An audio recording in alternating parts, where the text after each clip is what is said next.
Entrevista a Adri, toma 1. Hola, ¿cómo están? Hoy vamos a entrevistar a Adriana Sandoval Comte. ¿Cómo estás? Hola, muy bien, Mafer, muy contenta de estar aquí rodeada de tantas infancias bonitas en esta escuela.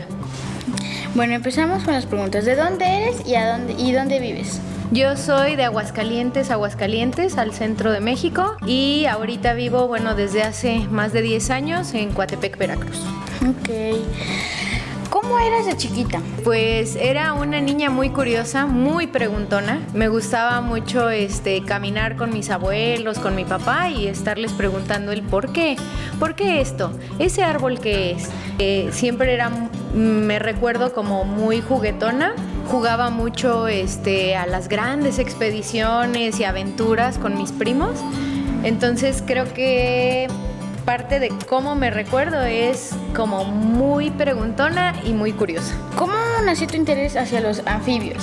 Ay, es buena pregunta. Fíjate que cuando yo estaba como a la mitad de la carrera teníamos que empezar a decidir cuál iba a ser el tema de la tesis, ¿no? Algo que yo sabía era que quería estudiar animales.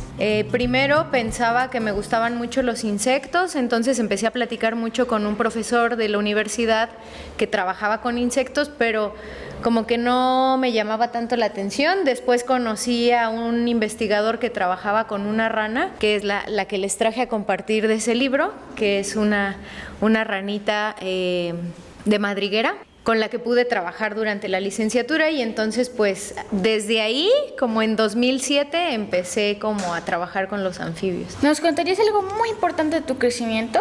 Pues ha sido encontrarme con gente muy chida. O sea, gente que yo admiro muchísimo. Con las pláticas y con los proyectos, pues nos hemos ido acompañando y madurando, ¿no? Mucho apoyo. ¿Alguna vez quisiste estudiar algo diferente? No, creo que no. Pues cuando uno decide ya ir a la universidad, que empieza a hacer todos los preparativos para ver en qué carrera te vas a meter, justo te tienes que empezar a hacer ese tipo de preguntas. Y fíjate que yo no encontraba otra carrera que me llamara tanto la atención como la biología. Siempre fue la biología lo que me llamó. No fue de, ay, esta o la otra. No, y sí me decían, no, biología no, estudia medicina o estudia contabilidad o estudia derecho. Pero a mí me gustaba mucho ver documentales y decía, no, yo quiero estar en esas selvas, yo quiero ir a esos bosques, ver esos animales. Entonces como que nunca me imaginé estudiando otra cosa. Siempre fue eso. Te puedo hacer una serie de preguntas muy rápidas, así, esto, lo otro, ¿así? ¿Tu color favorito? Verde. Ok. ¿Comida favorita? El sushi. ¿Persona favorita? Flor. ¿Anfibio favorito? Uy, eso está muy difícil. Me gusta mucho una salamandra que describí que se llama salamandra corrugata. ¿Hijos o familia con la que vivas? No. Continuamos con las preguntas normales. ¿Cuáles han sido tus mayores descubrimientos? He descubierto que muchas veces uno no necesita tener a un personaje famoso que admirar. Me he dado cuenta que tengo muchas amigas que son muy buenas en lo que hacen y he aprendido como a admirarlas y a apoyarlas. Bueno, esa es una, ¿no? Mis amistades tan valiosas. He descubierto que la biología me ha permitido ver el mundo de otra forma y de preguntarme todo el tiempo cosas en mi cabeza. ¿Cuál fue tu aventura más arriesgada? Pues mira, cada salida al campo lleva un riesgo, ¿no? Yo creo que algunas tormentas que nos tocaron cuando yo estaba en la maestría, por ejemplo, nos tocó una tormenta ahí medio eléctrica en el cerro que nos tuvimos que resguardar bajo una piedra que había ahí a la mitad de la montaña. Sí, una cuevita, porque decíamos, no, si caminamos por aquí o nos cae una rama o nos cae un rayo. Entonces, esas han sido como las situaciones más riesgosas. ¿Cómo podemos las niñas y los niños apoyar el cuidado y la protección de los anfibios? La primera es informarnos. Hay un montón de especies de anfibios y aunque a veces no son tan populares, creo que hay especies que son muy lindas. Por ejemplo, esta que traigo aquí, que es una rana cristal.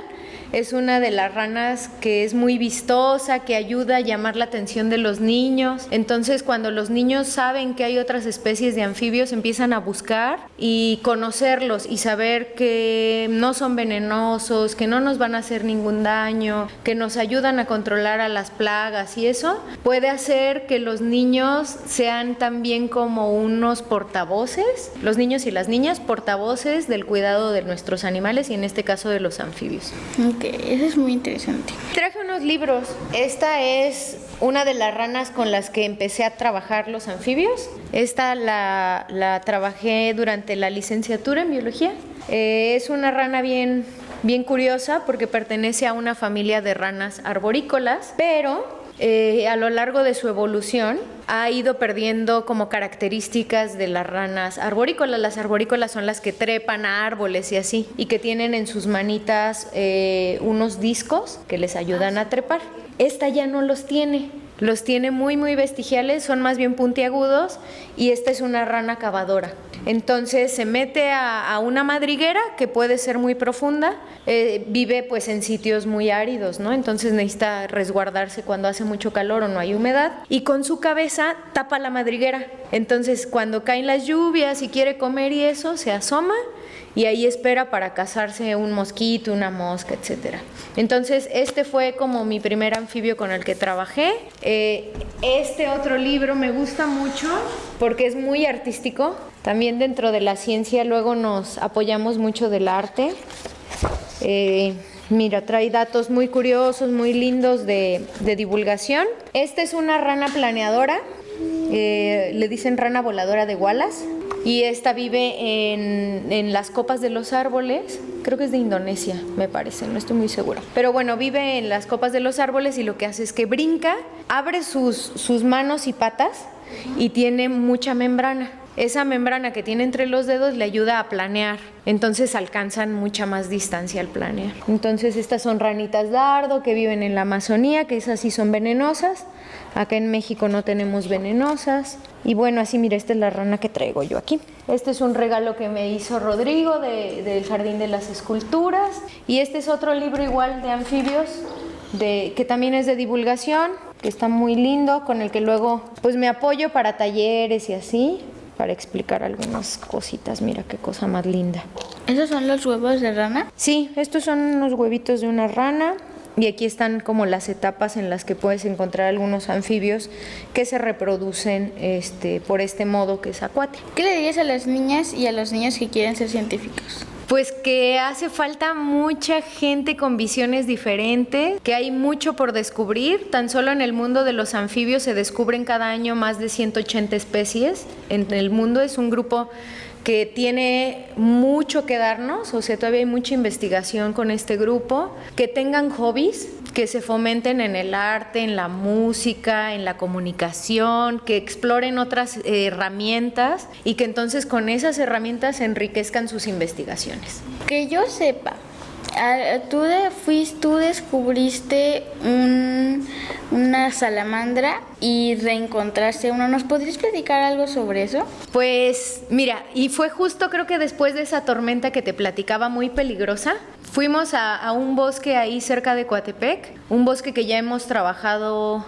pues por más de 10 años. Entonces íbamos caminando y no encontrábamos mucho porque había sido una gran sequía como la que estamos ahorita viviendo, y era como dentro de las primeras lluvias que caían cerca. Entonces ya íbamos caminando así medio desilusionados, y en eso volteo hacia la hojarasca y esta salamandra es una salamandra oscura. Las salamandras pues son también conocidas como tlaconetes. Entonces imagínense un ser como de unos 13 centímetros, oscuro, con cola, caminando así sigilosamente entre la hojarasca. Entonces ya lo vimos y dije, no, pues esto nunca lo había visto. Ya lo revisamos bien, mandamos unas fotos a gente que ha trabajado con mucho de los anfibios, ¿no? Para que nos corroboraran. Y entonces nos dijeron que tal vez era algo nuevo. Y lo que se hace después, una vez que uno encuentra una especie nueva, es ir detallando poco a poco cuánto mide, qué color tiene, si tiene dientes o no, cuál es el tamaño de su ojo, etcétera, ¿no? Una vez que ya describes, muchas cosas específicas. Exacto, muchas cosas específicas para que el siguiente que lo vea no tenga duda de si pertenece o no a la especie. Entonces ya con eso enviamos un artículo científico que leen otros científicos y dicen, bueno, sí es cierto.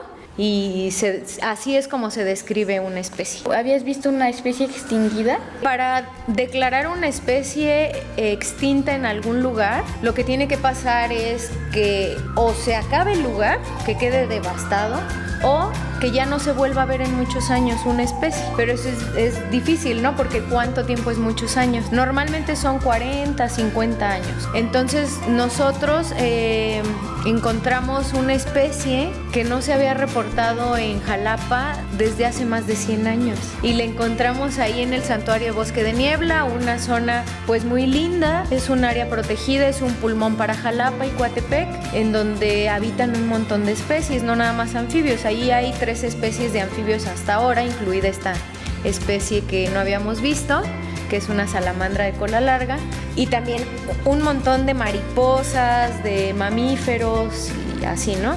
Es un área que es de todos nosotros y que podemos visitar cuando queramos. Muchas gracias, esto fue todo con la entrevista de Adriana Sandoval con T. Muchas gracias. Adiós.